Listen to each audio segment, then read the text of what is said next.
Καλή Κυριακή να έχετε. Κυριακή τώρα. Η επόμενη μέρα είναι Δευτέρα. Χτες ήταν Σάββατο. Πόσο ωραία μπορεί να είναι αυτή η μέρα. Χαχαχαχαχα. Σήμερα είμαι λίγο down γενικά. Φταίει και γύρι. Και αρχίζω και λέω τα νέα μου τώρα. Λοιπόν, πάμε να περάσουμε στα όνειρα.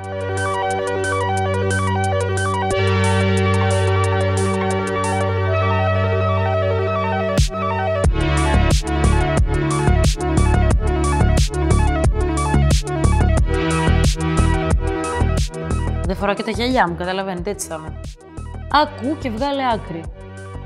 Γεια, Ότι ήμουν με ψιλονιώτα σε ένα νεκροταφείο, σε εκείνο το συγκεκριμένο σημείο, παρένθεση είναι αυτό, είναι ένα παλιό σπίτι, αλλά δεν υπήρχε.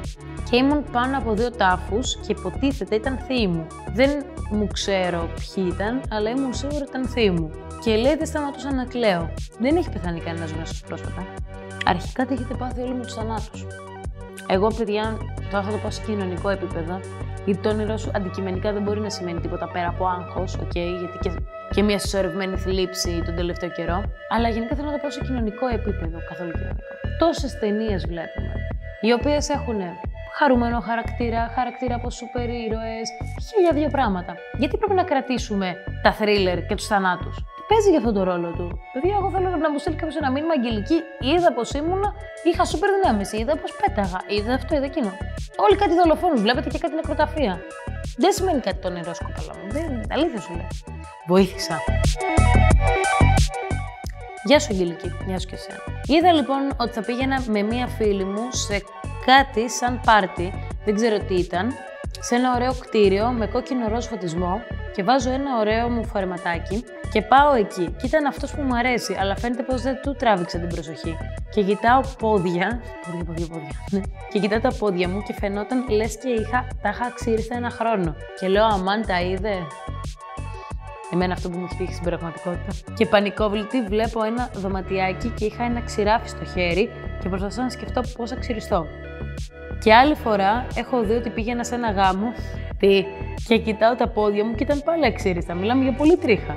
Είδες λοιπόν ότι θα πηγαίνεις σε ένα πάρτι. Γενικά τα πάρτι το έχω ξαναπεί αυτό. Και γενικά τα μέρη που πηγαίνουμε αντιπροσωπεύουν την παρούσα κατάσταση ψυχολογίας. Οπότε είσαι σε ένα καλό στάδιο ψυχολογίας. Αυτό με τα χρώματα έχει να κάνει με την τρέχουσα αισθητική που παίζει γενικότερα. Είναι λίγο της μόδας τα κόκκινα φώτα, είναι λίγο της μόδας. Για τα ξύριστα πόδια και πας εκεί και φοράς ένα φόρεμα, άρα εκθέτεις τα πόδια σου, τα οποία όμως έχουν τρίχες. Σημαίνει 2 πράγματα. Πρώτον, ότι έχεις ρε παιδί μου μια ημιτελής στάση στα πράγματα, ότι ρε παιδί μου θες να φτιάξεις μια κατάσταση, αλλά πάντα κάτι αφήνεις τη λεπτομέρεια εκτός. Μετά το άγχος ρε παιδί μου, αν είδε τις τρίχες έτσι και αλλιώς αυτός που σ' αρέσει, συνήθως είναι να μην θέλεις να μάθει πολλά για σένα. Είτε για παρελθόν, είτε για τα προσωπικά σου. Αλλά ρε παιδί μου, ότι θέλεις να γνωριστείτε από το 0.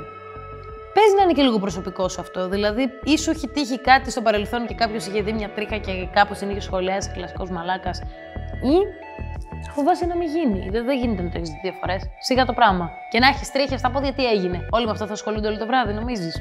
Δεν θα ασχολούνται, στο λέω εγώ. Εσύ πόσες φορές έχω βγει έτσι. Γεια. Θέλω ερμηνεία για ένα όνειρο. Αφορά το αγόρι μου που μου αρέσει. Το αγόρι που μου αρέσει. Αυτός καθόταν όρθιος στη γωνία ενός πεζοδρομίου. Εγώ πέρασα από εκεί γιατί ήθελα να πάω απέναντι, κοιταζόμαστε και δεν μιλάμε καν. Αλλά μετά από λίγο γύρισα να κοιτάξω και έβλεπα ότι με ακολουθούσε. Μετά πάω σε μια στάση να πάρω το λεωφορείο και έτσι όπως ήμουν όρθια, τον βλέπω να έρχεται ακριβώς μπροστά μου και να στέκεται όρθιος και να μην μου μιλάει. Και όταν γύρισα να τον κοιτάξω, δεν με κοίταξε καν. Απλά είχε το κεφάλι του προς τα εμένα. Αλλά κοίταζε κάπου αλλού. Δεν είναι κάτι αυτό το όνειρο. Μάλλον γενικότερα αντιπροσωπεύει λίγο την κατάσταση με αυτό το αγόρι που σου αρέσει, η οποία καταλαβαίνεις και από μόνη σου ότι μάλλον δεν οδηγεί κάπου. Γιατί αν υπήρχε κάτι να πει αυτή η ιστορία, το story μεταξύ σας, θα το είχε πει και ο ίδιος στον ύπνο σου. Άρα βαθιά εσύ μέσα σου ξέρεις, το υποσυνείδητό σου γνωρίζει ότι μάλλον δεν οδηγεί πουθενά. Και ότι ρε παιδί μου, όσο και να πορεύεστε μαζί, δεν έχει να πει κάτι αυτή η ιστορία, συγγνώμη. Κατάλαβες λοιπόν, άρα εσύ, από τη στιγμή που αυτό σε ακολουθεί και δεν σου λέει κάτι, πρέπει να το καταλάβεις και από μόνη σου ότι δεν πάει κάπου αυτή η φάση. Βρέσαμε. Πάμε λοιπόν να περάσουμε και στο fun part. Τέλος πάντων, εγώ πλέον δηλαδή, θέλω να το ονομάζω Έλεος Πάρτ. Είναι τώρα λοιπόν αυτή η κοπέλα, την οποία εγώ την έχω και στο Instagram, την ακολουθώ, είναι πολύ μπόμπα, ας πούμε, να το πω και έτσι. Πολύ ωραία κοπέλα. Φαίνεται και καλό τυπάκι, δεν την ξέρω προσωπικά, αλλά πόσες φορές την έχω δει και έχουμε μιλήσει, μια χαρά μου φαίνεται. Η συγκεκριμένη έχει τραβάει το εξής ζόρι. Γουστάρει έναν που είναι εκτός Αθηνών, ο οποίος ξέρει ότι αυτή τον γουστάρει. Καλά μέχρι εδώ, κάτω μέχρι εδώ. Αυτός όμως δεν έχει δείξει κάτι, ρε παιδί μου. Δεν έχει δείξει το τι γουστάρει. Την έχει πάρει 2-3 φορές τηλέφωνο μετά τις 6 το πρωί για να πάει σπίτι του. Δεν έχει πάει πάλι καλά, της έκοψε. Και δεν έχει πάει, αλλά μέχρι εκεί. Παρ' όλα αυτά την πέφτουν οι φίλοι του. Αυτός δεν ζηλεύει με τίποτα. Ψιλοχέστηκε γενικότερα. Και με ρωτάει αυτό το κορίτσι τι να κάνω. Το στείλει στο διάολο είναι λίγο. Εντάξει, το να μην ψήνεται ο άλλος δεν είναι κατακριτέο. Δηλαδή δεν μπορούμε να βρίζουμε τον κόσμο άμα δεν ψήνεται. Αν δεν ψήνεται, δεν ψήνεται.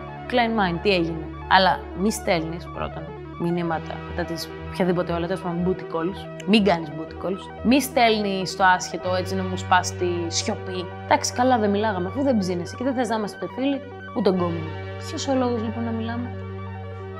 Δεν μπορώ να το καταλάβω αυτό. Και γενικότερα αυτό το πράγμα έχει αρχίσει και γίνεται spread. Ανοίγει όλα στο chat, Ποιος είσαι, ρε μαλάκα. Συγγνώμη κιόλας για το μαλάκα, γιατί εγώ δεν συνήθω και να βρίζω. Ποιος νομίζει πως είσαι. Τι διάλογο σημαίνει. Και ψαρώνουν και οι άλλες. Καλά, όχι πως έχουμε καλύτερη, αλλά λέμε. Καλό. Καλή εβδομάδα να έχουμε. Γεια σας.